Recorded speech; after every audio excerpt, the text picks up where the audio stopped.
What up, peeps? I'm Hunter Peterzak. And I'm Nathaniel Graham. And welcome to Philosophy for Free. Well, Nate and I are currently here studying to be doctors of chiropractic. When it comes to understanding what chiropractic is, we should first look at where it all started. Principles. Yes, we are dedicating our entire Thursday segments to the 33 principles for three main reasons. First, because they're awesome. Second, because they're the introduction into our textbook for a reason. They basically also help guide truths, principles, laws that have helped guide our philosophy, science, and art that make up chiropractic. Yes, and third, because when we hold these abstract principles in our minds, we really get to view the world through the chiropractic lens.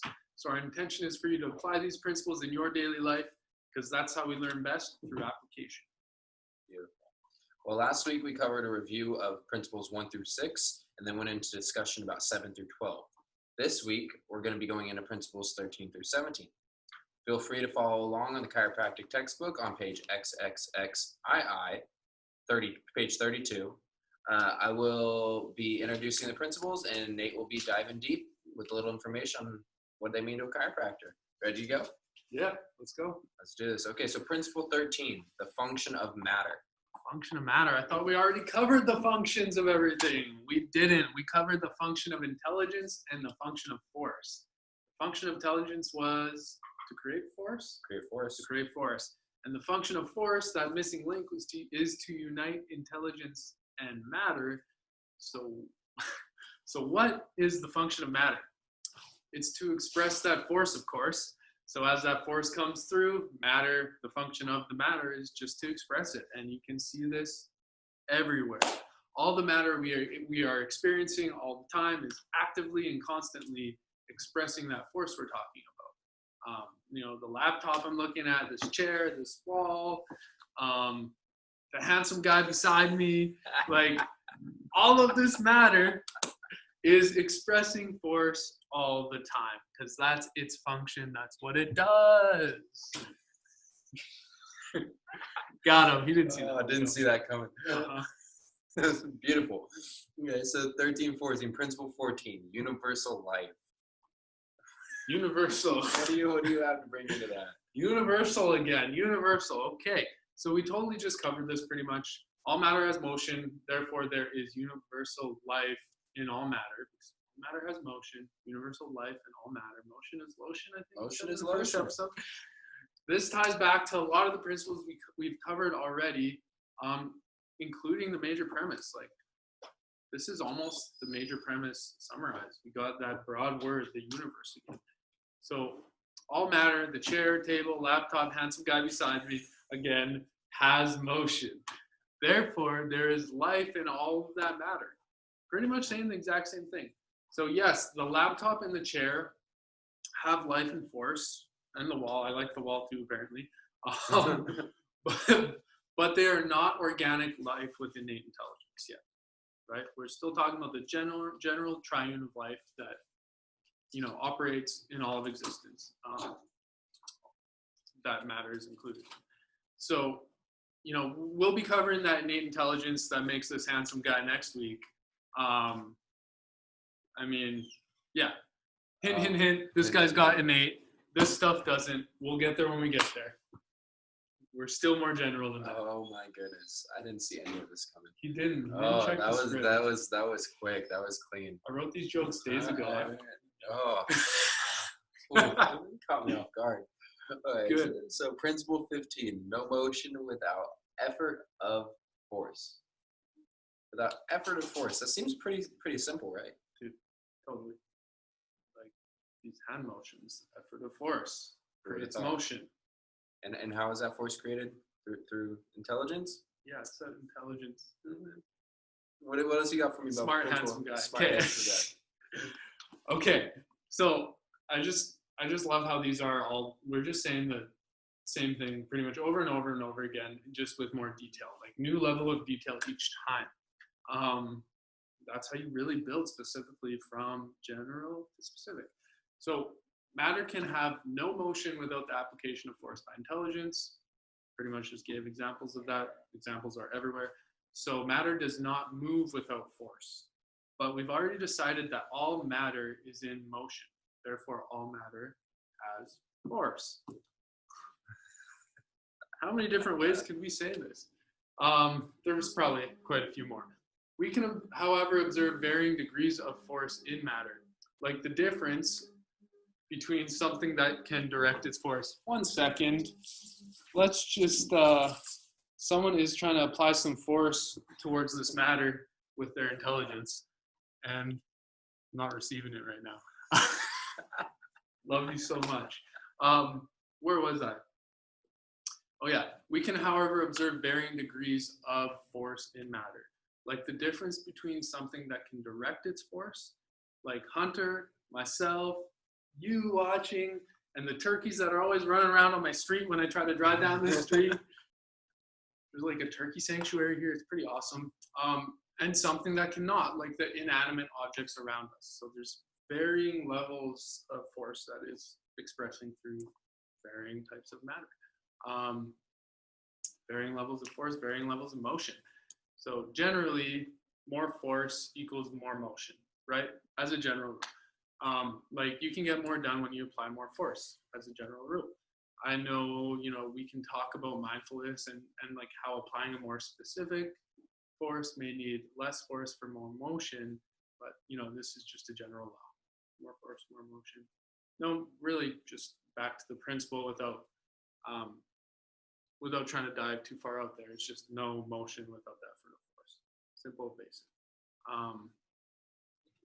Yep. Motion is lotion. Motion is lotion.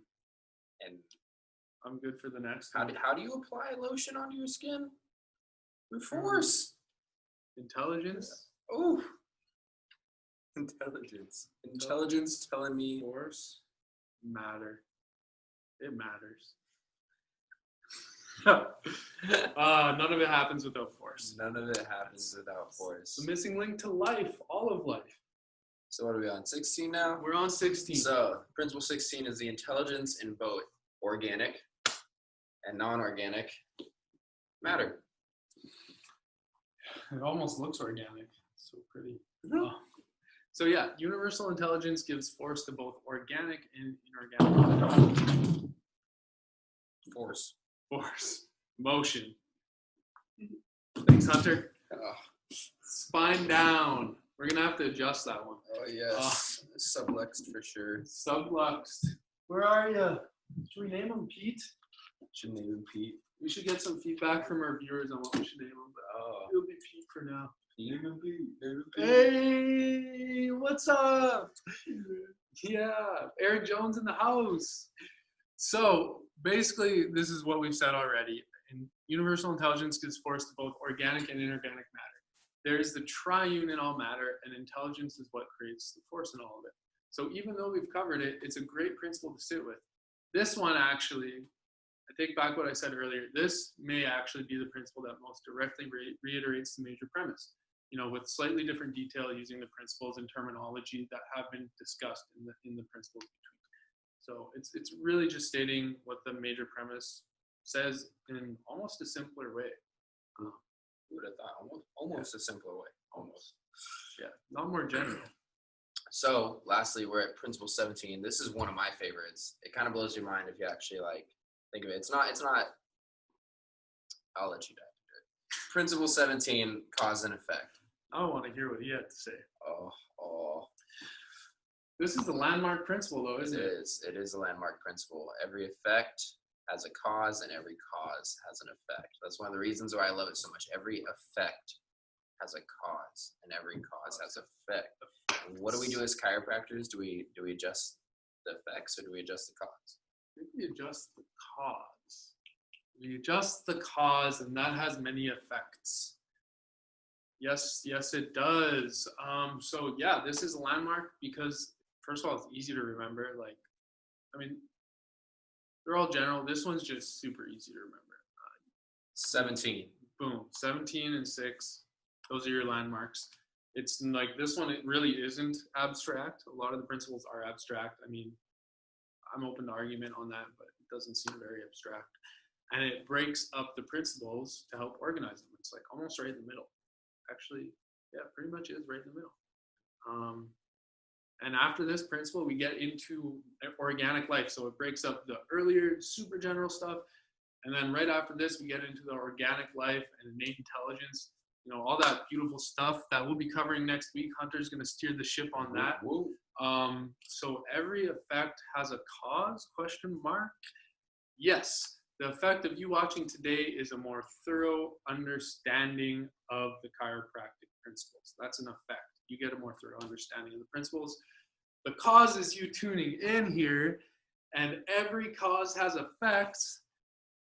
The cause of you tuning in has effects like you having a better understanding of the principles, like I just said, and also you being able to communicate the principles better to other chiropractors and non-chiropractors, if you like, and you being able to communicate chiropractic more effectively to your patients, and you understanding how the principles apply to your science and art. And that one is just super crucial. Let your philosophy guide your science and your art. And the last effect is just you having fun. I hope you had fun on here today. We sure did. So many effects and just one cause, you tuning in. So thank you for being here. Boom. The effects of that boom drop include me being in shivers. Woo! Since we're ending on cause and effect today, let's leave you with this quote from BJ, right? So BJ said, classic. You never know how much something you may think, say, or do today will affect the lives of millions tomorrow. Sounds very cause and effect. Doesn't that gave me the shivers. Shiver me timbers. Shiver us timbers. Shiver. And Eric Jones. Okay, well, that wraps it up for today. We will catch you on Sunday for our live session, where we'll be covering Stephenson's text in detail, and again next Thursday for the principles 18 to 24. Well, last we gotta say is thank you for joining us today on Philosophy for Free. We're working on that. We're working on that. Good. We're getting there. Yeah.